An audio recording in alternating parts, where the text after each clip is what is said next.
At 8:46 on September 11, 2001, the world was transformed. A plane struck the North Tower of the World Trade Center. When a second plane hit the South Tower, America's national security team understood there was nothing accidental about the events.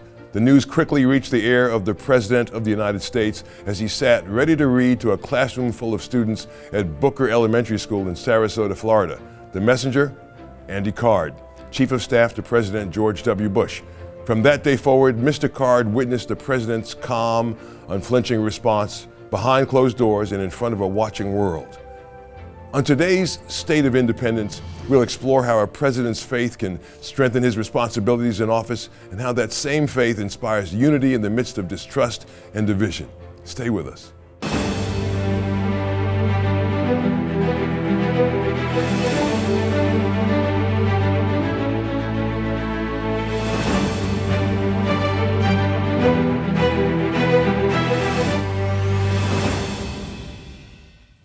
Thanks for joining us today. 3 days after the attacks on 9/11, President Bush stood in the stone pulpit of the National Cathedral to lead the nation in mourning the fallen victims of a calculated, devastating sneak attack on American soil. At that moment, the nation was at its most vulnerable point since the Japanese sneak attack on Pearl Harbor 6 decades earlier. Bush ended his remarks with a New Testament passage from St. Paul. As we've been assured, neither death nor life, nor angels, nor principalities, nor powers, nor things present, nor things to come, nor height, nor depth can separate us from God's love. May He bless the souls of the departed, may He comfort our own, and may He always guide our country. For Bush, faith wasn't just a national creed, it was personal. When asked who his favorite philosopher was while campaigning for the presidency, he answered, Christ, because he changed my heart. But in a nation where the lines between church and state are often debated, what is the role of Christian faith in the White House? Is it something that should be private and separate from the president's decisions? Or if faith is traditionally understood to be essential to life, should it publicly impact one's choices? In other words, is there room for faith in the White House? Today on State of Independence, I'll be asking these questions to my good friend, Secretary Andrew Card, former Chief of Staff to President George W. Bush. But first, watch this. In a moment of national crisis, where do America's leaders find the steadiness and resolve to guide millions of Americans? How do they shape the message that prevents panic and directs the national response while guiding its moral direction? Where do presidents find the words to calm, to inspire, to heal? Is a president's character shaped before, during, or after moments of great decision? And what about the role of a president's personal faith? What about prayer? Is it formal? Is it personal? Or both? One man was behind closed doors. He was eyewitness to an American president's response during moments of deep national testing. He abandoned his own ambitions to serve another's, a shadow to history. Secretary Andrew Card, eyewitness to faith and the presidency. Andy Card, thank you so much for joining me here today on State of Independence. It is great to see you, as always. John Watkins, it is a privilege to be with you. You're kidding me? This is such a privilege, and you've been such an influential person in my life, so I'm honored to be on the show with you. Thank you so much. For the audience, you should know that I met Andy Card years ago during the transition for President George Herbert Walker Bush. This is back in 1988. In early '89, before we started the White House, and then of course I had the privilege to Andy is kind to say to work with him, but I actually was one of the people that worked for him. He was Deputy Chief of Staff to President George H.W. Bush in that White House before becoming Chief of Staff to George W. Bush in that White House, and so we've known each other for a long time. My daughter had the good pleasure to work with you as well in the George W. Bush White House. And we just count it a privilege to know you. We just love your heart and your spirit, and you've always been a kind, decent human being, and a straight shooter too, which we just love. So Andy, it's just thanks for being here. So let's talk. I just want to, 45 years ago, it's hard to believe it's been that long, but 45 years ago, you became a member of the Massachusetts House of Representatives. So you started out as a state. A lot of people don't know this about you. They don't know that at one time you were an elected official, and you had your eyes set on elective politics. Isn't that right? Well, first of all, I'm an engineer by training. And right after I graduated from engineering school at the University of South Carolina, I was married and had 2 kids. So we were appropriately struggling to survive. But I didn't know I wasn't supposed to be happy. I was very happy. And I actually ran for local office in my hometown, Holbrook, Massachusetts, where I met my wife in the 5th grade. We've now been married for over 53 years. Yeah. But I ran for the planning board in the town of Holbrook in 1971 and got elected to a 5-year term and served on a couple other boards in the town. And I didn't get any pay for it. But I ran for state representative and got elected in 1974 in Massachusetts, served for 8 years in the Massachusetts House of Representatives. So I say I'm an engineer by training, but I was a politician by disease. I contracted the disease because my grandmother had been a militant suffragette. Yeah. She fought for women to get the right to vote. And she said the most important word in the Constitution is the very first word, we. And she said, when I was your age, we didn't apply to me. But it does apply to you. Now it applies to me as well. And we should accept the invitation that our Constitution gives us to be part of government, register to vote. Vote. If you have a chance, run for office, serve in office, and help our government. You're part of that government. So I grew up infected with that call to be part of our government and be part of the we, proudly part of the we. So you met your wife. Your wife, by the way, for the audience, is a pastor. She pastors a church in Peterborough, New Hampshire, and which is wonderful. I too, as you know, am a pastor, along with the other things that I do. What role, and you've known her forever, what role did faith, Andy, play for you in all this? I mean, so you certainly had the calling from, the notion from your grandmother that this is something that you ought to do, it was the right thing to do, but did faith have a role at all in any of this? Absolutely. I grew up, my home in Holbrook, Massachusetts was probably about 200 yards from the Congregational Church, Winthrop Congregational Church in Holbrook, Massachusetts. I was very, very active in that church. My parents were, my grandparents were, and my wife went to the Catholic Church about a half mile away.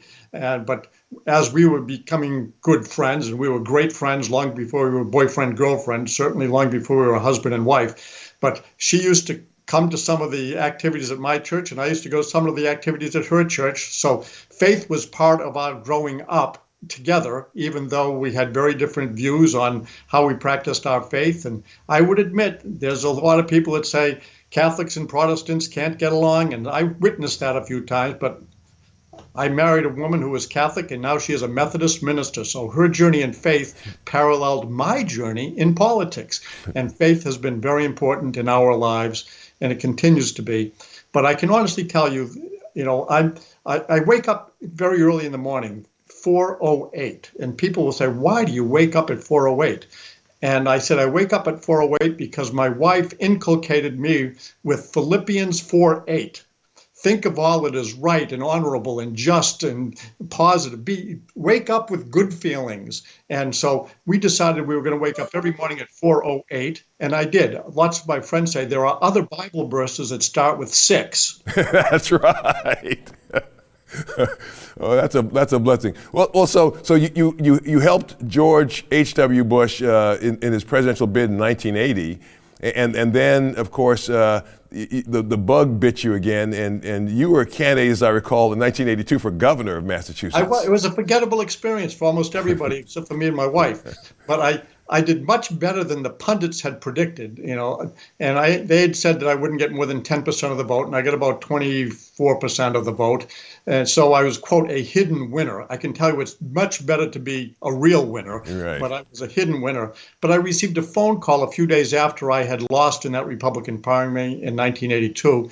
And it was a remarkable phone call because it came from James A. Baker III, Jim Baker, who was chief of staff to President Ronald Reagan. And I had met him going all the way back in 1976, and he was very involved in George H.W. Bush's first campaign for the presidency in 1979 and 80.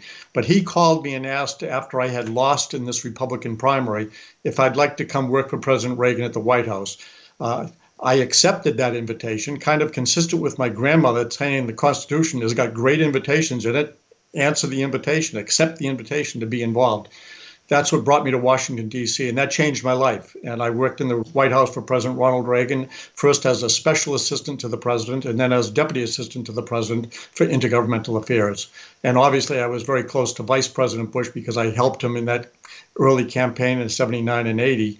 And I was blessed to have had phenomenal opportunities. But you did something that a lot of people aren't able to do. I mean, if you run for governor of a state or a commonwealth, the candidate for governor, especially if you're the nominee, if you end up being the nominee, those people are stars. They're the person, they're the guy, so to speak.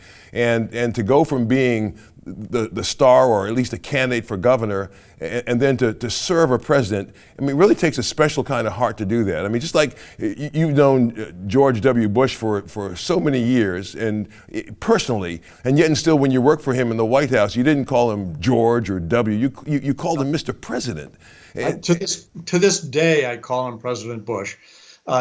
Yes, I've known him. I was much closer to his parents. People think I must have been really close friends with George W. Bush. I was much closer to his parents, and I believe his parents probably whispered in his ear that he should consider me for chief of staff, because I did not know that he was considering me to be his chief of staff. But I can tell you, I was so impressed with George H.W. Bush and how he lived his life, and Barbara Bush, and they were a great inspiration. But George W. Bush, I witnessed a transformation.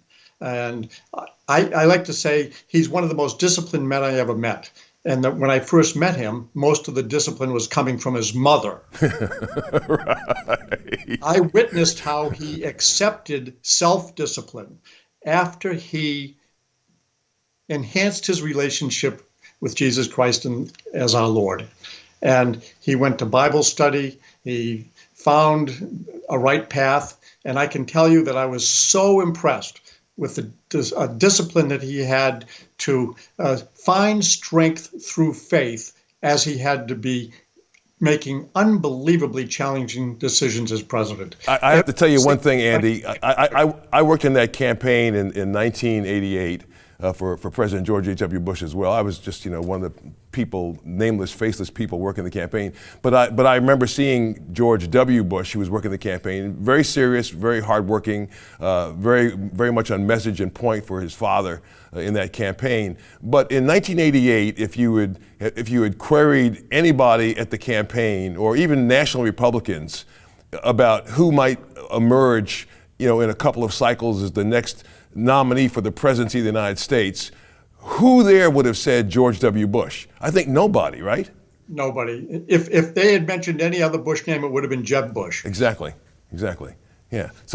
But George W. exceeded expectations. Remember, he ran for Congress and lost. And then he was very successful in the business world and running a baseball team, the Texas Rangers. But then he ran for governor, and a lot of people thought, oh, he's not going to have much of a chance. But he was very disciplined. He worked very hard, and he won an important race for governor. In the same time frame, his brother Jeb was running for governor too. Yeah, I remember that. Jeb lost and George W. won. And yes, a lot of people were surprised that George W. Bush won and became the governor of Texas. And I doubt that any of them would have said there is a path to the White House for George W. Bush. But he found the path and stayed on it thanks to the discipline he had, I think, around a lot of things, including faith. Yeah, I think it seemed to me, I love both President Bush 41 and President Bush 43. And I was one of the greatest privileges in my life to work for 41. 41 expressed his faith differently than 43. 43, I think, was more open about his faith. Clearly, 41 had a strong and abiding faith. I saw it in his character and the way he carried himself and how he treated people, and how he loved his neighbor like he loved himself. 43 was very open about his faith. Tell me about how that impacted the White House, and certainly how, even in the midst of 9/11 and the Sure. challenges that it brought, what did that mean for life in the White House, and how did it affect the people around him and you? Well, the temperament and discipline of the president helps give discipline and temperament, the right temperament, to the White House staff. So a president really kind of becomes the model of good behavior or behavior in the White House. If the president doesn't act with good behavior, people on the White House staff don't act with good behavior. George W. Bush and George H.W. Bush really personified, I'm going to say, noble public service, and they invited us all to strive to be noble public servants working at the White House for him. But I was a witness. One of the great privileges of a chief of staff is you get to greet the president when they come to work every morning. And what a privilege it is to get out of the Oval Office as the president is coming in from the Rose Garden, and he opens the door and you say, "Good morning, Mr. President. It's a great day. I'm so glad you're president of the United States." Top of the morning. I always would greet the president with optimism. No matter how bad the day was, I said it was a great day because I didn't want him to make decisions as a pessimist. I wanted him to make decisions as an optimist. Follow me and things will be better. Can you imagine being in a position where they say, "Follow me and things are going to get worse"? No, you got to be an optimist. So I said, top of the morning, and what a privilege it was to do that. But I want to tell you that he would walk into that Oval Office, and sitting right on the top of his desk was a document that everybody in Washington wants to see, the President's Daily Brief. It's the report from the Central Intelligence Agency about all the challenges around the world. And it's a top secret document, and very few people get it. The Chief of Staff gets it, so I would have read it because my job was to read everything before it got to the President's desk. But that would be sitting there, and most people would get to work and go right to that document and open it up. President Bush would walk into the Oval Office after I greeted him, and he would sit down at the desk and open a drawer to his right and take out of it 2 devotionals and a Bible. And the first things he would read would be the devotionals, and then he would read something from the Bible. He didn't talk about it. He didn't have me stand there listening to him read out loud, but that's what he would do. And after he had done that, he would fold the books back up, put the Bible and the devotionals back in the drawer, sit back in his chair, and then open the President's Daily Brief and see what the world was like. Wow. So the discipline of faith helped give George W. Bush the discipline to be well-centered before he entered the challenging day. And he did that every single day. That was not an occasional experience. That was an everyday experience for him. And it wasn't even a big deal. And yes, he wore his faith a little more publicly than George H.W. Bush. That's because he gives credit for his accepting faith, for helping him to get on the right path, to stop drinking, to be more disciplined about his life. And once he found that discipline, he was infected by it in a nice way. And so, yes, he told people about his faith. And he was very active in his church and continues to be active in church today. Well, he gave all of us the strong sense, without forcing his faith down anybody's throat, that he was praying as well for God's protection for our country. And that leadership was so wonderful in that difficult time. That was one of the scariest times for all of us as Americans, and when those towers came down, and his calm, his resolve, the strength of his faith was just a blessing for this great nation, Andy. And is there any little story that you can share with our audience, even if it's funny, about your time in the White House with this great man of faith? Well, first of all, I can't imagine being a president making brutally tough decisions without being grounded in faith. And it's not for me to determine what that faith should be. You know, I happen to be a Christian. I'm glad to be a Christian. But I just think you've got to have faith. You've got to believe that we are a nation under God, and you can't do it alone. And so faith is critically important. I watched as George W. Bush counted on his faith to help give him strength and help motivate his direction, so that it's very easy to be seduced by others when you're the president of the United States. And it's easy for a president to seduce others. And he was disciplined about not being seduced by others and not trying to seduce others to do something that was wrong. He was very well grounded. But I would say he also had a lot of levity to him.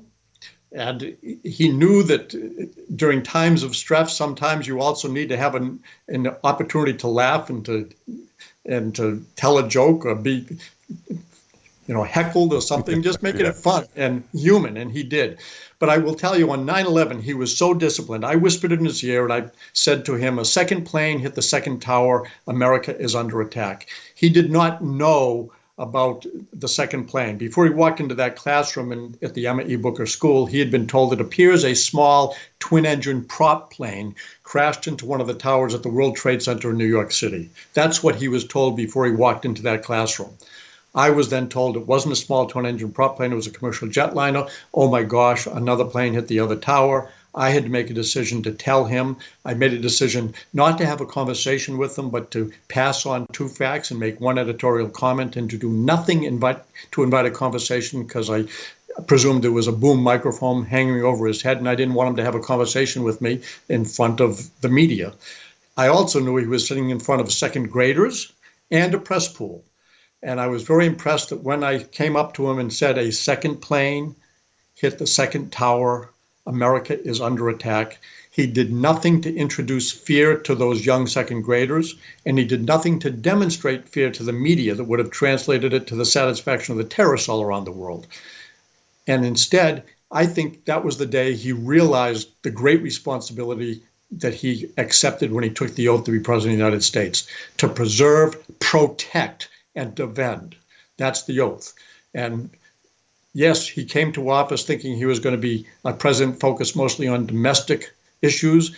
He had to focus on national security issues and our Constitution that put him in charge of protecting us. And I was a witness to the discipline he had. But I will tell you, on the flight from Sarasota, Florida, to Barksdale Air Force Base, the president was agitating to saying that we were going back to Washington, D.C. And he kept telling me we're going back to Washington, D.C. I was talking to the pilot, and he was saying, I'm not going back to Washington, D.C. if I don't think we can land at Andrews Air Force Base. The Secret Service says we can't go back to Washington, D.C. if it's not going to be safe for us to get out of the plane and go over to the White House. And so I kept telling the president, I understand that, Mr. President. I don't think you want to make that decision right now. And he didn't like me saying that. And he kept saying, I am making the decision. We're going back to Washington, D.C. right now. And I was said, yes, but I don't think you want to make that decision right now. And I was very strong, but very polite and very firm. And I didn't get support from the Secret Service in the president's presence, but they were all cheering me on from outside. And the president started yelling and screaming at me, and I just held my ground. And I actually wrestled with is the president telling me he wants to go back to Washington, D.C. as the commander-in-chief, or is he telling me because he wants to go back as the political leader of this country, the president of the United States? And I rationalized that he was not making that decision as commander-in-chief because he had all the tools to be commander-in-chief on Air Force One, and we were going to go to Stratcom in Omaha, Nebraska, where they had all the tools. And that he was just making it because he wanted to be at the White House. He wanted the people to see him at the White House. And I said, you might not be safe there. So I held my ground, and he was very angry with me, very, very angry. We ended up going back to Washington, D.C. after we went to Stratcom and got there about 7:30 at night that night. And he was still angry at me. About 2 months later, I'm in the limousine with him coming back from an event at the Pentagon. And he leans over to me and he says, I really want to apologize how I acted on Air Force One. And I said, what are you talking about? And he said, well, I think I was a little tough on you on Air Force One. And I'm saying, I don't know what you're talking about. He says, on 9/11. And so he apologized to me. Yeah. But he is still a very compassionate, thoughtful person who has great concern, empathy, and care for everybody. And that's the important thing that I like to witness about what he does and how he does it. But I could tell you all kinds of stories and jokes about George W. Bush and the fun he had, but it's more important for us to recognize the president of the United States is the president of everybody in the United States. And you remember George W. Bush was elected in a very controversial election and went to the Supreme Court. And the nation was very divided when he took that oath of office. His performance on 9/11 helped unify us as a nation. And people didn't think of themselves on 9/11 as Republicans or Democrat or liberals or conservatives. No, we were all Americans. And we came together, and President Bush demonstrated phenomenal leadership of tolerance, acceptance, inclusiveness, and resolve. Yeah. And you remember that he helped bridge the divide between faiths. Yes, he did. And said, we're all in this together. Well, Andy, I'm just so glad that that the Almighty saw fit to shape your life and to have you placed there right next to the President of the United States, especially in those important and fateful days. And there couldn't have been a better person standing next to the President of the United States than you, Andy Card. So I thank God for you and for your service to the country, for your love of God and country, and for all that you've done in service to the people of these great United States. I could talk to you forever, Andy, but I think we're. Talk to you, and I've talked so much, Joe, but it's a privilege to be with you. I love this country. I love the fact that we can practice our faith and do it proudly. And I invite everyone to acknowledge the reality that we can't do it alone. Amen. We have faith. Amen. Thank you so much, Secretary Andy Card. We'll be right back. Learn more about Joe Watkins and the mission of this program at joewatkins.net. And tell Joe what you thought about today's program in the comment box. Great to talk to Secretary Andy Card. Now we're going to talk with our great producer, Jeff Coleman. Joe, what was that interview? It was on so many levels very moving. I think the scene that probably stood out to me is thinking about President Bush having that daily briefing, intelligence briefing on his desk, but then first reaching for his devotional book and his Bible to read a passage of Scripture. And I know some people say, well, a president's decisions can be divided from their faith, and they can make decisions just kind of on their intuition or their common sense. And what Secretary Card was saying again and again is, no. You have to have a leader grounded in something, because at some point there will be a moment of testing and trial that will blow up your personal systems. And if you don't have a grounding rooted in something permanent, faith, you're going to evaporate in a moment of trial. Yeah, well, you could see it was real for George W. Bush. I mean, this was a real thing, this faith. I mean, reading the scriptures and praying was real for him. Just a blessing. Are you committing to getting up at 4:08 in the morning? Not yet. No. Working on that.